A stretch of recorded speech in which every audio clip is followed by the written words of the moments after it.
안녕하세요. 조이브 클럽의 조이입니다. 오늘 제가 소개해 드릴 책은 우리가 명함이 없지 일을 안 했냐?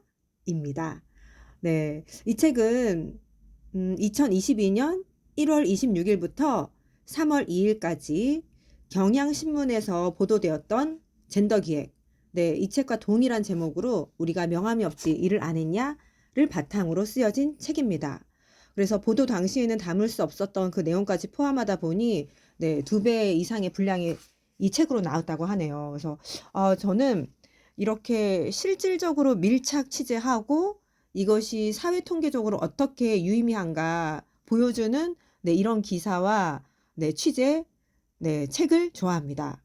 그래서 여기에는 실제 많은 여성분들의 인생이 들어가 있어요. 처음 시작은 54년생 네, 여성으로서의 삶과 엄마로서, 아내로서 그 삶이 얼마나 네, 정말 팍팍하고 힘들었더라고요. 그런데 더 중요한 건 네, 우리가 많이 들어와서 흔한 여자의 일생이었다라는 게 참 더 마음이 아팠고요. 그런가 하면 도시의 삶뿐만이 아니라 시골에서의 여성의 삶은 어떠했는지 시골은 더 열악하긴 했어요. 정말 그 레미제라블 초반에 그 장발장이 키운 그 아이의 이름이 뭐였지?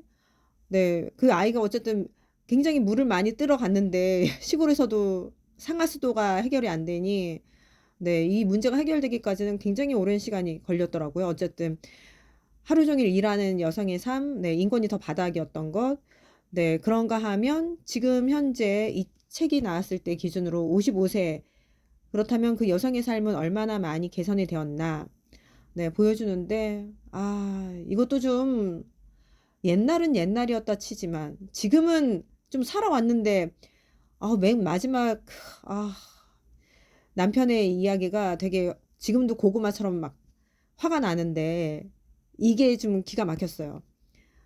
그 외도까지 했으면서 끝내 아니다 그러면서 이혼을 안 하려고 했던 이유가 야 이혼하면 우리 친정 부모님은 네가 안 모시면 누가 모셔? 이거 와이프야 뭐 보모도 아니고 요양사로 아는 건가? 네, 참. 그래서 그 마지막까지의 인생이 참 쉽지 않구나. 그런데 그 중간중간마다 몇 년도의 여성들이 가장 많이 태어나고 어디 부분에 취업을 많이 했는지, 네, 정말 우리나라가 이렇게 발전한 데는 많은 여공들이 희생이 있었다라는 것, 네, 아주 적나라하게 통계 자료로 보여주고 있습니다. 그러면서 저는 이 책을 읽을 때, 아, 다른 분은 어떠실지 모르겠어요. 저는, 우리 엄마가 많이 생각이 나더라고요. 네. 그래서 우리 엄마에게도 여기처럼 각 챕터별로 앞에 명함이 하나씩 소개가 되거든요. 실상 살아가면서 우리 엄마들에게는 명함이 없었는데 우리 엄마에게도 해주자면 네, 좀 좋게 포장을 하자면 식당 경영자 또 식당 사장님 여러 가지 식당을 하셨기 때문에 네, 요리사 또 양육 전문가 지혜로운 여성 이렇게 좀 되지 않을까. 저는 지금도 기억나는 게 엄마의 수첩에 우리 엄마는 그렇게 힘들었는데 어쩌면 그렇게 티를 안 냈을까. 그게 되게 그래서 그 수첩을 열어봤을 때 삶이 그대를 속일지라도 슬퍼하거나 놓여 말라. 네. 푸시킨. 지금 시국이 이래서 러시아 참 하긴 그렇지만 어쨌든 이 글귀가 우리 엄마의 수첩에 있다라는 게 엄마가 정말 삶에 속은 것처럼 슬프고 굉장히 화가 남에도 이 말을 붙들고 살아가는 것 같다라는 생각이 들었거든요. 여러분의 어머니들은 학력이 어떻게 되세요? 저는 내가 살았던 시대는 네, 지금보다는 네, 각각의 시대마다 아픔이 있고 네, 그게 있는데 지금도 생각나요. 초중 고등학교 때까지 와 심지어 고등학교 갔는데도 자 눈 감고 자 엄마 학력 손 드세요. 자, 초등학교 엄마 초졸. 그때는 국졸이었죠. 국졸 손 들어. 네, 손 들고. 중졸, 고졸, 대졸, 대학원졸. 그래요. 그리고 자, 아빠 학력 국졸, 중졸 쭉 하는데 저희 정말 우리 엄마 고생 많이 하고 자랑스러운데 그때 당시는 우리 엄마가 나이가 더 있구나. 여기는 처음에 54년생부터 시작했는데 어쨌든 그러니까 더 이전에 태어났기 때문에 정말 초등학교 졸업만 해도 감지덕지였던 시기였던 거죠. 그래서 딱 국줄에서 손 드는데 저 사실 되게 부끄러웠어요. 근데 사실 엄마한테 죄송한데, 네, 이거는 내가 부끄러운 게 아니라 엄마의 아픔이고 더 배우고 싶었는데 그 시대적 상황과 가족 상황이 열악했기 때문에 아픔인 건데 그때 당시 그게 너무 부끄러웠어요. 그런데 그 끝나고 나서 내 마음을 읽었나? 담임 선생님이 그러시는 거예요. 여러분들은 나중에 부모 학력 조사할 때 둘 다 대학원 손들 수 있도록. 그래서 그때 진짜 결심했어요. 난 대학원까지 가야 되겠다. 근데 대학 가고 나서는 그 마음이 없었다가 네, 회사 생활할 때 다들 어딜 가는데 네, 몇몇은 가더라고요. 그래서 대학원이 궁금했어요. 네, 좀 일찍 1시간 일찍 가는 것도 좀 창피하긴 한데 부럽기도 하고 네, 그래서 대학원을 갔습니다. 네, 그리고 남편도 가고 싶어 하는 것 같길래 가!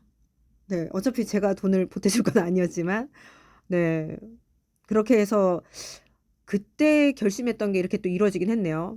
그런데 어쨌든 우리 엄마는 딸 넷이지만 다 그 아빠 형제 쪽은 아들이 어쨌든 하나 둘 진짜 둘 이상은 있었구나. 그러니까 얼마나 힘들었겠어요. 심지어 저의 큰아버지께서 우리 엄마한테 그런 얘기까지 했대요.